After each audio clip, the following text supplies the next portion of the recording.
চলো এই পার্টে তোমাদের সাথে গল্পটা শেয়ার করি। আগের পার্টে বলেছিলাম নেক্সট পার্টে গল্পটা বলবো, তো চলো শুরু করা যাক।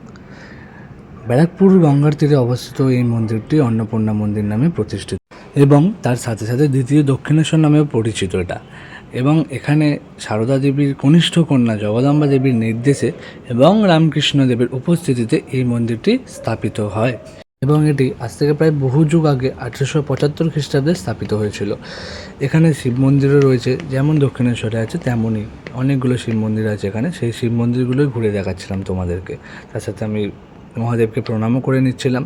আর এত সুন্দর পরিবেশের সাথে কার না ভালো লাগে যে এই সুন্দর বিকেলটা উপভোগ করে নিতে। তো তোমরাও সবাই এসো, ভীষণ ভীষণ ভালো লাগবে। এবং এখানে একটা জিনিস কি সুন্দর জানো, যে এখানে নাট মন্দিরও আছে, বসার জায়গা, আর গ্রাউন্ডটা দেখো তোমরা, ভীষণ ভালো লাগছে। পুরো মন্দিরটা ঘিরেই নাট মন্দির করা আছে। দক্ষিণেশ্বরেও যেমন গঙ্গার ঘাট আছে, মা যেখানে স্নান করতেন, যেখানে পূজার্থীরা স্নান করেন, এখানেও দেখো এখানেরও গঙ্গার ঘাট আছে, এখানেও পূজার্থীরা স্নান করেন, এখানে ঠাকুরের সমস্ত কাজ করা হয়। তো এত সুন্দর পরিবেশটা তোমাদের কেমন লাগলো? ভিডিওটা ভালো লাগলে লাইক ফলো করে দিও।